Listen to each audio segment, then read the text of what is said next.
अस्सलाम वालेकुम जी। आज एक नए टॉपिक के साथ और एक नए गेस्ट के साथ मैं हूं खदीजा महमूद शाहिद।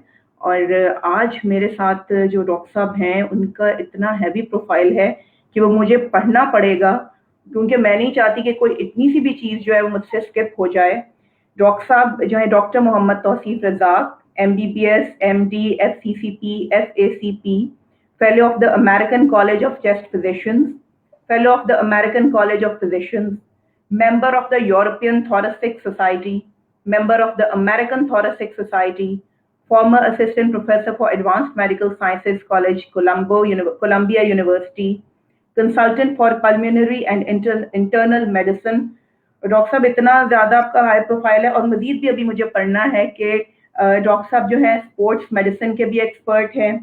PCB में 4 साल जो है एज कंसल्टेंट गुजार चुके हैं। एज एक्सरसाइज फिजियोलॉजी इनकी एक्सपर्टीज हैं, sports injuries, performance nutritionist and physical rehabilitation. और करेंटली डॉक्टर साहब जो हैं ही हॉस्पिटल और कंसल्टेंसी करते हैं अकरम मेडिकल कॉम्प्लेक्स में। लाहौर से मैं ज्वाइन किया है डॉक्टर मोहम्मद तौसीफ साहब ने। कैसे हैं तौसीफ भाई? अस्सलाम वालेकुम। वालेकुम सलाम, अल्हम्दुलिल्लाह बिल्कुल ठीक। मैं आज देखने आपको काफी दिनों बाद देखा मैंने।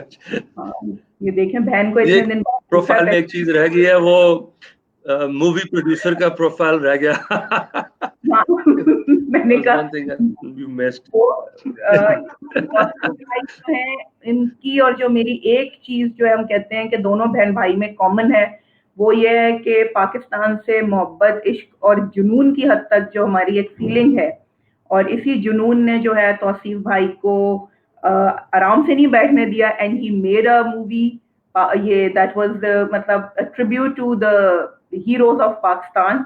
वो थे साया खुदाए जुल जलाल के प्रोड्यूसर हैं और मेरे बड़े भाई हैं, मेरे लिए बहुत रिस्पेक्टेबल हैं। मेरी और भाई की डिस्कशन जो है हम तो स्टार्ट होते हैं तो फिर वो खत्म नहीं होती। मेरा ख्याल है तौसीफ भाई हम स्टार्ट करते हैं, बिकॉज आप जो हैं चेस्ट स्पेशलिस्ट हैं। तो पहले तो जी मुझे जी। अब आप बताएं एज ए स्पेशलिस्ट, एक आम शख्स के लिए अगर मैं पूछती हूँ तो आम शख्स की अंडरस्टैंडिंग के लिए कि कोविड-19 है क्या? कोविड-19 जो है ना, ये एक ग्रुप है वायरसेस का, जिनको राइनो वायरसेस या फ्लू वायरसेस बोलते हैं। ये उस सारी कैटेगरी को कोरोना वायरसेस बोलते हैं। अच्छा। उनमें कुछ इनकी एक टाइप है जो पहले आज से चंद साल पहले आई थी, जिसे सार्स कहते थे। सार्स वायरस और मर्स वायरस, और ये तकरीबन एक ही वायरस के 3 डिफरेंट नेम्स हैं इन उसके। ये वाला जो वायरस है ये थोड़ा जरा ज्यादा एग्रेसिव है, इट्स मोर इन्फेक्शियस। और मिस इन्फॉर्मेशन ये हुई है कि जिस तरह कम्युनिकेशन हुई है, जिस तरह हमारे मीडिया ने इसको उछाला और हैंडल किया, और सारा हर बंदा बेहतरी चाह रहा था एक्चुअली पब्लिक की, कि उनको अवेयरनेस आ जाए, समझ आ जाए लॉकडाउन क्यों हो रहा है। और उसमें ऑब्वियसली कुछ पॉलिटिकल भी थे इश्यूज, बट ये वो वायरस है जिसने पूरी दुनिया को एक दफा लॉकडाउन करवा दिया, बंद करा दिया। ये एक नॉर्मल सी सिचुएशन है जो मेरा ख्याल है हमने, हमारे बुजुर्गों ने अपनी जिंदगी में नहीं देखी। 1918 में ये ब्रेक हुआ था स्पेनिश फ्लू का, उसमें भी दुनिया मर गई थी काफी सारी, उसमें वो भी इसी तरह का ही आउटब्रेक था। बट लकीली हमारा सोशल मीडिया और ये जो है, इन्होंने न्यूज जल्दी ब्रेक की और अवेयरनेस बहुत जल्दी आ गई। तो इसका प्रॉब्लम ये है इस वायरस का, जो कि ये 3-4 महीने जो इसके ऊपर रिसर्च हुई है, जो डाटा निकला है कि ये वायरस अफेक्ट करती है हमें through contact with ACE receptors that we have, जो हमारे फेफड़ों में, हमारे दिल पे, हमारे गुर्दों में ये रिसेप्टर्स हैं, उनके साथ ये अटैच होती है और फिर ये एक्टिवेट होती है। और इसकी अच्छी बात जो ये है वो ये कि 80% लोग जो हैं उनको ये कहती कुछ नहीं। अच्छा। हाँ जी, उसमें बड़े माइल्ड से सिम्टम्स आते हैं, जिस तरह आपको थोड़ा सा फीवर होएगा, जिसम में दर्दें होंगी, माइल्जियाज आएंगे, और कई दफा सिर्फ डायरिया ही होएगा, या सिर्फ एनोस्मिया होगा। आपके sense of smell, sense of taste जो है, टेस्ट वो खत्म हो जाता है, and it will probably go away within 1 or 2 days। और कुछ लोग जो हैं 1 in 300 will get serious, and वो ये है कि उनको ऑलरेडी कोई को एग्जिस्टिंग सिचुएशन चल रही होती है साथ में, या इम्यूनिटी का कोई इशू होता है। जिस तरह कई मेरे जो कोलीग्स हैं हमारे डॉक्टर्स, वो कहते हैं यार वो तो बड़ा जवान बच्चा था, वो तो उसको, तो होता ये है कि जवान वो जरूर होता है, but there is an underlying immune deficiency or something going on जिसकी खबर नहीं होती, हमें लग रहा होता है जैसे कि वो सेहतमंद है। तो 90% लोग हैं जो सेहतमंद है, उनको उनमें ये कोई इतना खास डैमेज नहीं करती। इस वास्ते ही हमारी जितनी बेहतियाती की है हम लोगों ने, जितना ज्यादा लॉकडाउन खुलने के बाद हम लोगों ने इसको डिनाई किया है, इसको इनफैक्ट रिबेल किया है इसके अगेंस्ट के जी हमें खाम में इन्होंने बंद किया हुआ था और ये वो, उसका जो आफ्टर मैथ है वो अब नजर आ रहा है। जो अब चीखें निकल रही हैं कि जी 6000 मरीज आ गया, आज काउंट लाख से ऊपर चला गया, सो ये होना ही था। Stupidity is more dangerous than the virus. That's basically what we've proved. और अभी भी टाइम है, वो ये है कि अपनी सोशल डिस्टेंसिंग, बेसिक जो SOPs है, मास्क लगाना, सैनिटाइजर यूज करना, ये आपको हर हाथ में फॉलो करने चाहिए। और बट द थिंग इज, वो जैसे कहते हैं ना कि जिन बोतल से निकल गया, वो ये वाला जिन बोतल से निकल गया, ये हर घर में है, everybody has it now, and luckily हर किसी को वो मार नहीं पड़ रही, हॉस्पिटल नहीं जाना पड़ रहा। तो इस वास्ते हम अभी तक बचे हुए हैं, but it's around, it's bad, situation ठीक नहीं है। हाँ जी, जो मुझे जो लग रहा है वो ये है, जो कुछ मैं अभी आपको कहने लगा हूँ, ये जो डाटा शेयर हो रहा है इस वक्त पूरी दुनिया में अक्रॉस, जिस तरह अमेरिकन थोरेसिक सोसाइटी जो है वो तकरीबन डेली वेबिनार्स हो रहे हैं, जिसमें कोई 1100-1200 डॉक्टर रोज अपना ओपिनियन, अपनी फाइंडिंग्स दे रहे हैं। तो जो कुछ मैं आपको बताऊंगा उसमें उसका बहुत अमल दखल है, जो डाटा, जो इन्फॉर्मेशन मेरे तक आ रही है, ठीक है ना। इसकी जो ट्रीटमेंट है वो लिमिटेड है। 90% आपका अपना जिस्म ही इसके अगेंस्ट काम करता है, और इस वायरस को कंट्रोल करने के लिए जो ड्रग्स यूज हो रही हैं अभी तक, वो वही हैं जो पे मर्स में या सार्स में यूज हुई हैं पहले। तो इस वास्ते उन ड्रग्स के जो डाटा है, जो उनकी इंफॉर्मेशन हमारे पास है। और अब लेटली जो नई फाइंडिंग्स आई हैं वो ये है कि थ्रोम्बोएम्बोलिज्म, ब्लड क्लॉट्स बनते हैं, जो ऑटोप्सीज अमेरिका में हुई हैं, न्यूयॉर्क के जो कैजुअलिटीज थी उनके अंदर जो चीज निकली है वो ये है कि थ्रोम्बोएम्बोलिज्म एक मेन फैक्टर है जिस वजह से लोग जो है वो उनकी कैजुअलिटीज होती है। So this is basically it. अभी आप चलते जाओ, मैं साथ साथ उसको एलाबोरेट कर दूंगा, और कोई जो क्वेश्चंस आपके ज़हन में है ना, मैं उसको साथ साथ ओपन कर देता हूँ। राइट, अच्छा, ये तो अभी आपने डिफाइन कर दिया है। अभी आपने जैसे कहा कि लोगों को ये होता रहता है प्रॉब्लम, या ऐसा भी होता है तौसीफ भाई, पॉसिबल है कि अगर जैसे हमें माइनर सा फ्लू हुआ है या कोई एलर्जी हुई है, जैसे गले में आज मौसम बदल है तो खारिश हो रही है, कुछ लोग उसको भी मतलब एकदम जरा थोड़ा सा एक फियर फैक्टर भी लोगों में डेवलप हुआ है, क्या ये भी चांसेस हैं कि अगर किसी का इम्यून सिस्टम इतना स्ट्रांग है तो उसको माइनर एक फ्लू हुआ और ये होके चला गया, या उसके बाकी सिम्टम्स होना जरूरी है? 80% लोगों को ऐसे ही हो रहा है। अच्छा, 80% लोगों में यही हो रहा है कि माइनर फ्लू के सिम्टम्स आए, क्योंकि है तो फ्लू वायरस है ना। तो वो यही रहा है कि आपको माइनर से सिम्टम्स आए हैं और उसके साथ ही आप उसमें से निकल गए, आपका अपना इम्यून सिस्टम जो है उसने उसको हैंडल कर लिया। हम लोग पाकिस्तान के लोग जो है, हम फ्लू वैक्सीन नहीं लेते। बाकी दुनिया जो है, मॉडर्न जो दुनिया है, फर्स्ट वर्ल्ड कंट्रीज में फ्लू वैक्सीन जो है एनुअली यूज करते हैं। हम में 1 या 2 दफा फ्लू हिट करता है every year, so we have a lot of antibodies in our system, और हमारी रेजिस्टेंस कंपैरेटिवली बेहतर है इस सारी सिचुएशन में। तौसीफ भाई, आपका तो जाहिर एक तो आप स्पेशलिस्ट भी ऑफकोर्स इसी फील्ड के हैं, लंग्स के, और दो जगह पर आप कंसल्टेंसी करते हैं, तो आपका तो सुबह से शाम तक जो आजकल आपका इंटरेक्शन हो रहा है, तो कितने % आप कहते हैं कि जी उसमें कोरोना इन्फेक्टेड पेशेंट्स ही आ रहे हैं? जो मेन इन्फ्लक्स था ना, पिछले 3 हफ्ते था। पिछले 3 हफ्ते बहुत बहुत ज्यादा केसेस देखे, और पिछले जो 3-4 दिन से मैं देख रहा हूँ कि there is a drop. New cases कम हो गए, फॉलो अप केसेस हमारे आ रहे हैं बहुत ज्यादा, और फॉलो अप केसेस में अल्हम्दुलिल्लाह बहुत ज्यादा अच्छी है क्योर रेट और ट्रीटमेंट, लोग जो है वो बहुत ज्यादा हील कर गए, इसमें से निकल गए। तो I believe, this is my opinion, that within the next few weeks आप देखेंगे कि there will be a drastic drop in the numbers. ठीक है ना, वो जो ये है कि जी नए केसेस टेस्ट हो रहे हैं, रोज नए आ रहे हैं, वो नए नहीं आ रहे। अच्छा, ये वायरस पाकिस्तान में फरवरी से है। ओके, ठीक है ना जी, बिकॉज वुहान वाली इंफॉर्मेशन जो है वो इंटरनेशनल उस पर चल रही थी, मेडिकल जो थे सारे ऑर्गेनाइजेशंस उसको फॉलो कर रहे थे। एंड वी अकॉर्डिंग जिस तरह की वो सिम्टम्स आ रहे थे उनके मुताबिक हमें ये लगा कि जनवरी के एंड में, मिड फरवरी में हमें ये केसेस आने शुरू हो गए थे।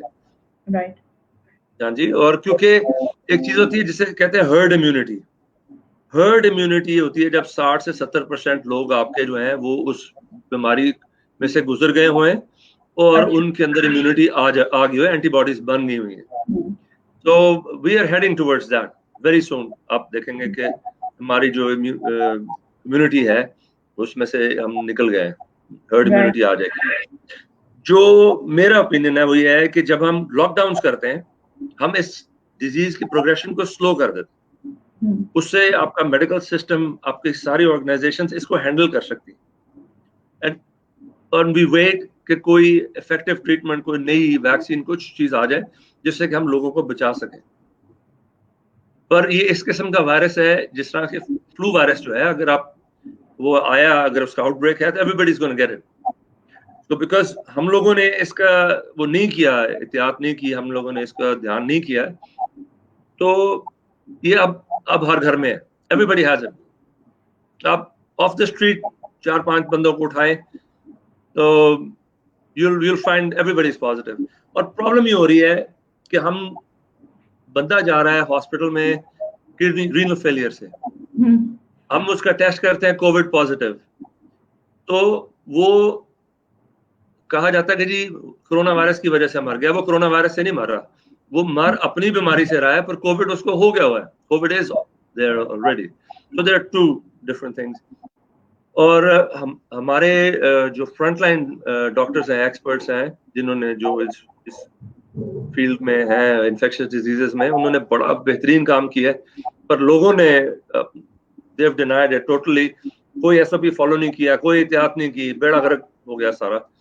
और एक अच्छी चीज ये है कि 80% लोगों को ये कहती कुछ नहीं, और क्योंकि सबको हो गया तो 80% लोग होकर निकल जाएंगे, तो एक बेसिक फ्लैट आउट हो जाएगा कर्व का, बार बार स्पाइक्स नहीं आए।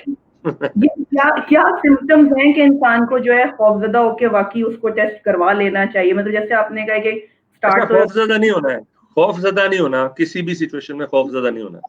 ठीक है, अगर आपको लगे कि आपकी सांस में प्रॉब्लम है तो आप इमीडिएटली अपने करीब में डॉक्टर से राब्ता करें और अपनी ऑक्सीजन सैचुरेशन चेक करें immediately. That's the first thing. Number 2, let him assess your situation. आपके लंग्स को प्रॉपर ऑस्कल्टेट करके, आपकी चेस्ट की मूवमेंट करके सारा कुछ देख लें। अगर उनको शक हो तो आपका एक एक्सरे करवा लें। 90% वहां पे आपकी ये वाली जो पैनिक वाली सिचुएशन है ना, वो पता लग जाएगी। हम लोग इतने डर गए हैं कि मेरे पास कितने ही पेशेंट आते हैं जिनके सांस रुक रहे होते हैं, उनको होता कुछ नहीं। रीअश्योरेंस ठीक होता है।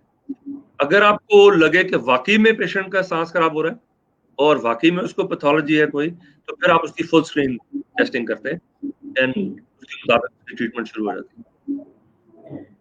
एस्थमेटिक पेशेंट्स जो होते हैं उनमें कितना % चांस है कि जी उनके ऊपर जो है कोरोना ज्यादा असर कर सकता है?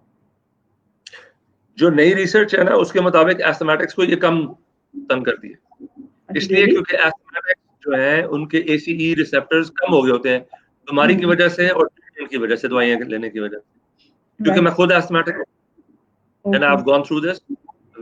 वो मेरे पास इतने मरीज आते हैं रोज, मैं उनको देखता हूँ। तो जो रिसर्च आ रही है, जो डाटा आ रहा है, वो ये है कि एस्थमेटिक जो पेशेंट है उनको इतने खतरनाक तो वो नहीं हुए और उनको परेशान होने की भी जरूरत नहीं है। ऐसा हम देखें इस वक्त नॉर्मली जो सिचुएशन है ना, वो ये है कि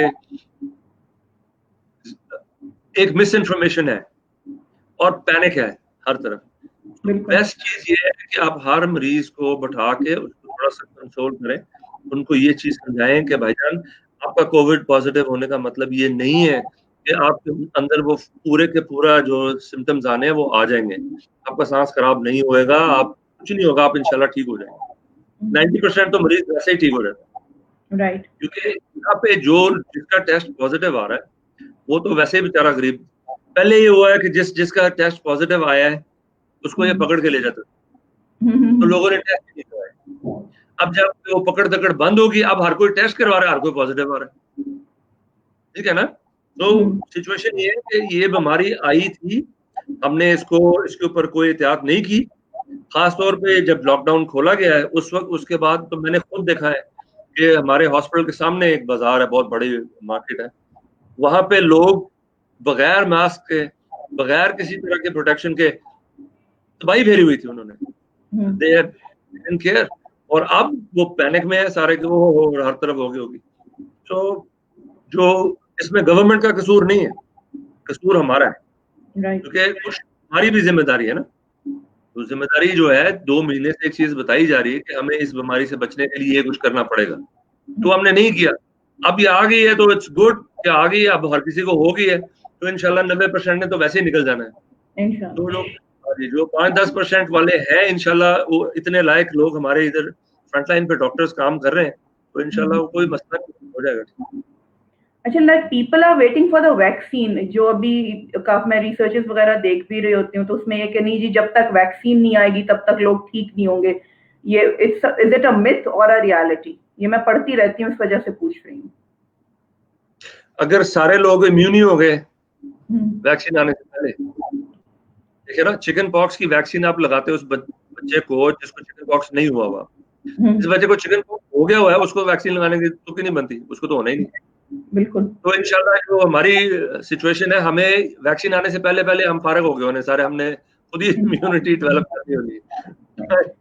इंग्लैंड में भी लोग परेशान है कि जी वैक्सीन बनने से पहले पहले लगता है जैसे कि जो ड्रॉप आ रहा है उसके हमें पेशेंट्स ही इतने नहीं होने जिनके ऊपर ट्रायल ही पूरे हो सके। आज चाइना के अंदर न्यूज है कि चाइना में एक आउटब्रेक हो गया, आउटब्रेक नहीं हुआ है, नए केसेस रिपोर्ट हुए। ओके। अनफॉर्चुनेटली इतनी वाइड टेस्टिंग नहीं हुई, जितनी जितनी फैली है ना, उतना वाइड टेस्टिंग हो नहीं सकी। So there are a lot of patients जो कि अनस्क्रीन्ड निकल गए हैं।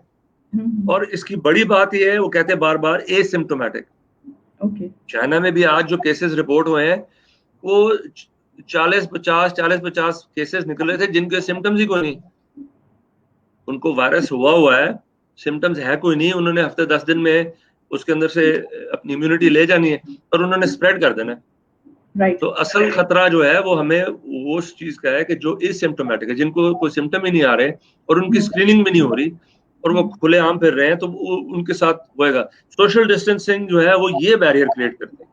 अगर एक बंदे को है वो आप तक पहुंचा नहीं सक रहा, उसकी अपनी इम्यूनिटी डेवलप होएगी और जब वो खुद इम्यून हो जाएगा तो वायरस उसका कुछ नहीं बिगाड़ सकती। राइट, ठीक है ना। तो उसकी ट्रांसमिशन टाइम भी निकल जाएगा, तो अगले बंदे को वो बीमार नहीं करेगा। Right right. ये सिचुएशन है ना। तो हमारे जो लोग हैं, हम लोगों ने तो एक दूसरे को सबको दे दिया तो हमने तो सब कुछ दिया ना। बस अल्लाह ताला ने हर तरह से मतलब हमें बचाए, महफूज रखे। ये भी एक तरह से एक नेमत ही है कि अब हो गया। अनफॉर्चुनेट जो होंगे बेचारे, वो उनमें थोड़ा सीरियस हो जाएगा सिम्टम्स, वरना 90% हम वैसे ही क्लियर हो गए।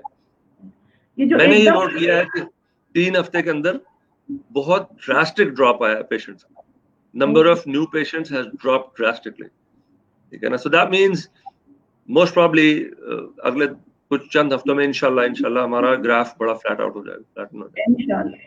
अच्छा ताज़ी भाई, आपके पास जो हॉस्पिटल में पेशेंट्स आ रहे हैं वो उनकी एज ग्रुप क्या है विद ये कोरोना इफेक्टेड है? ये एज ब्रैकेट अगर हम बात करें तो किस एज ग्रुप के लोग ज्यादा आ रहे हैं इस प्रॉब्लम के साथ? हर एज के। जिनको कोरोना वायरस है, पॉजिटिव है, वो तो हर एज के, एवरीबॉडी हैज इट, ठीक है ना। The ones who are getting serious are usually the older ones, right, 75 and up, उनके अंदर ये सिम्टम्स ज्यादा सीरियस। और वही जैसे बात की थी कि जो यंग लोग हैं उनकी भी हम सुन रहे होते हैं, it's because lack of immunity. Not necessary lack of immunity, but कोई ना कोई प्रॉब्लम जरूर होती है। एक अच्छा। जवान बंदा जो है, देखो ना डाटा जो अभी तक आया है, 11 साल तक के बच्चों में ये 0.001% है। 11 से 24 साल के बच्चे जो हैं उनमें ये है कोई तकरीबन कुछ 2 या 3% के करीब ज्यादा, और उसके बाद ऊपर जाते जाते ऐसा ऐसा ज्यादा हो जाता है।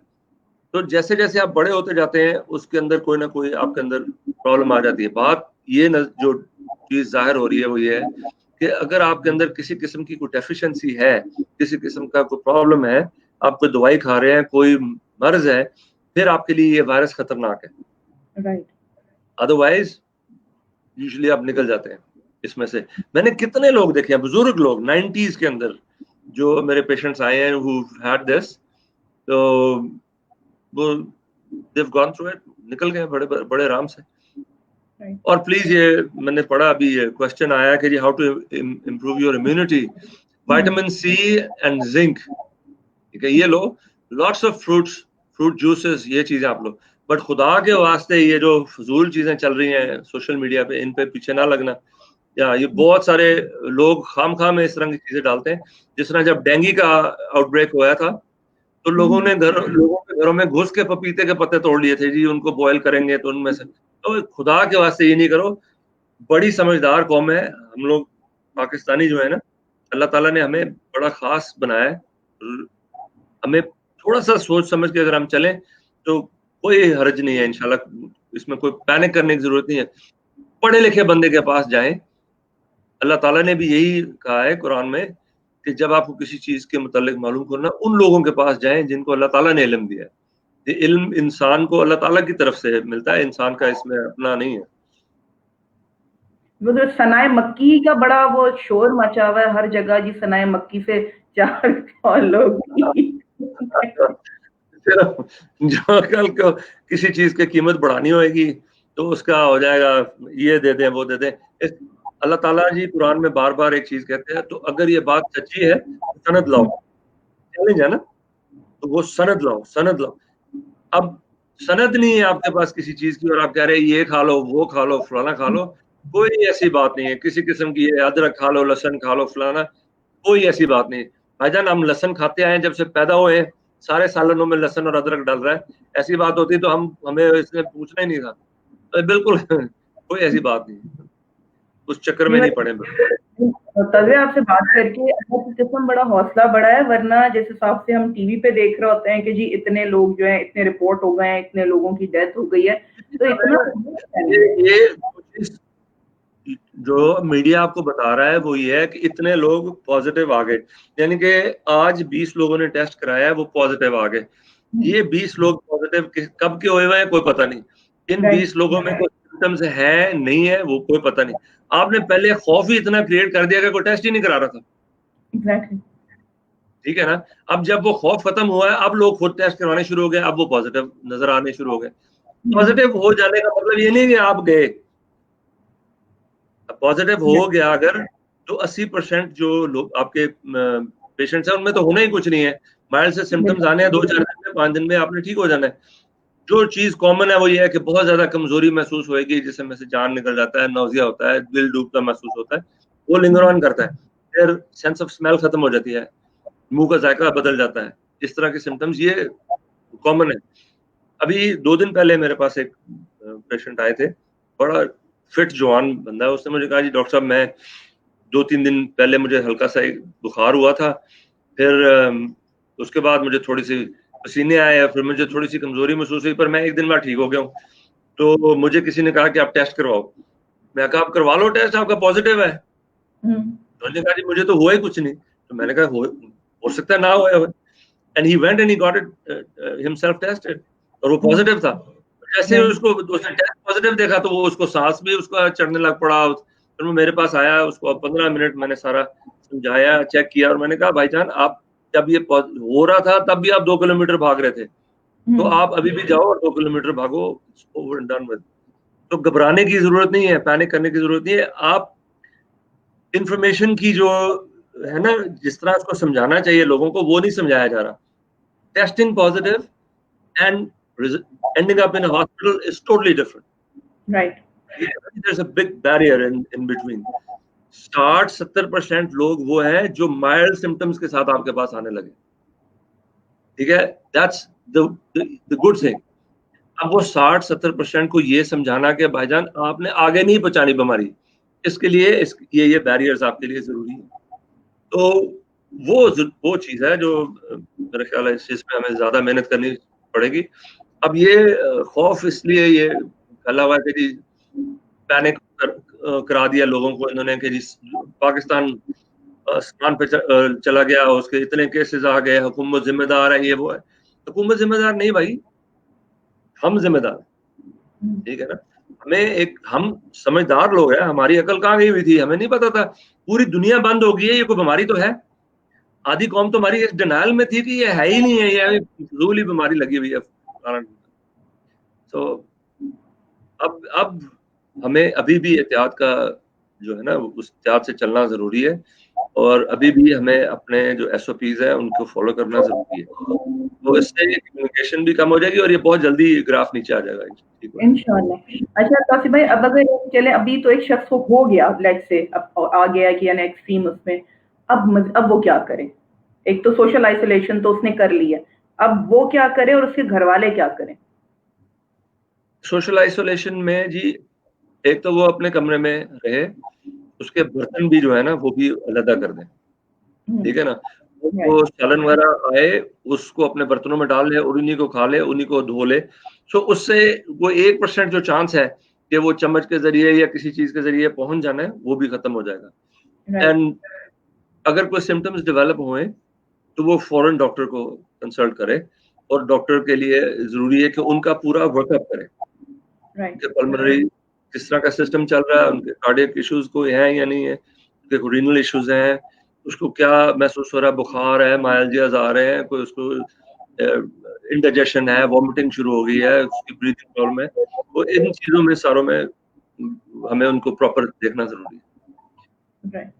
एनीथिंग एल्स जो आप हमारे देखने वालों को गाइड करेंगे? बिकॉज मैंने कहा ना, आपसे बात करके आज अल्लाह की कसम बहुत ज्यादा होप बढ़ गई है, और मुझे लग रहा है आपके फोन्स भी आ रहे हैं, तो बस मैं अब आप इसको नहीं, बिकॉज आई नो आज भी आपने जिस तरह टाइम निकाला है, रियली ग्रेटफुल तौसीफ भाई, वो एक बहन का मान आपने रखा है, लेकिन नहीं वो है, मुझे मैं ये महसूस कर रहा हूँ कि हमारे जो लोग हैं उनको मिस इन्फॉर्म किया जा रहा है बहुत ज्यादा, और ये है कि हर डॉक्टर का हमारा फर्ज है कि हम हर मरीज को 2 मिनट बिठा के ये जरूर समझाएं कि इसमें आपने घबराना नहीं है, स्टेप बाय स्टेप डॉक्टर के साथ चलना है, और जैसे जैसे डॉक्टर आपको समझाते जाते हैं उसके साथ चलें। यूजुअली 4 से 5 दिन के अंदर अंदर पेशेंट्स इसमें से निकल जाते हैं। दूसरा ये घबराना कि ऑक्सीजन सैचुरेशन ड्रॉप कर गई है, ऑक्सीमेट्री हो रही है, तकरीबन हर क्लिनिक में आप पल्स ऑक्सीमेट्री कर रहे हैं। अगर आपको ये कोविड पॉजिटिव है और अगर आपको लग रहा है आपकी सैचुरेशन ड्रॉप हो रही है, सांस में प्रॉब्लम है, तो इमीडिएटली आप ऑक्सीजन यूज करें और अपने डॉक्टर से रब्ता करें। ऑक्सीजन मॉनिटरिंग जरूरी है, और अगर हो सके जो करीबी हॉस्पिटल है आपका, अच्छा वहां पे आप जाएं, वो they will take care of you. There are medicine available now जो कि ट्रायल में है और वो आ गई है पाकिस्तान के अंदर, और उनके अच्छे रिजल्ट्स आ रहे हैं। इसकी अच्छी बात यह है कि पहले 5-6 दिन के अंदर अंदर यूजुअली बंदा इसमें से निकल जाता है, और अगर वो लिंगर करें सिम्टम्स जिसमें कि सांस खराब होना और सीने में दर्द होना, तेज बुखार होना, तो उनके लिए फिर you need to be properly assessed. Thank you so much Tauseef भाई, it was such a positive session, trust me. नीचे में कमेंट्स में भी आ रहे हैं जो हमारे देखने वाले हैं, उनका भी ये कहना है कि इतना ज्यादा इंफॉर्मेटिव और पॉजिटिव सेशन था कि वो जो एक खौफ में हम लोग हो गए थे, आज आपने एटलीस्ट इस खौफ से निकाल दिया। एनी टाइम इंशाल्लाह, जब भी अगर आपको दोबारा कोई जरूरत हो इस तरह की इन्फो की, आई एम ऑलवेज देयर। और बस प्लीज कोई सोशल मीडिया पे जो फजूल चीजें चल रही हैं, ये खा लो, वो खा लो, फलाना कर दो, वो जो है कि जी देसी मुर्गा खा लो तो, और उसके साथ ये 3 परोठे खा लो, जो 6 देसी अंडे खा लो, खुदा के वास्ते ये नहीं करो, बिल्कुल कोई ऐसा मसला नहीं है। और अच्छी बात जो ये है, इंशाल्लाह आप सब, अल्लाह ताला आप सबको सेहत दे, ये होएगी भी, तो आप सब इसमें से निकल जाओगे और माइनर सिम्टम के साथ निकल जाओगे, कोई इंशाल्लाह तकलीफ नहीं होगी, don't worry. Thank you so much भाई, शाद रहे, आबाद रहे, बहुत मेहरबानी, थैंक यू भाई, अल्लाह।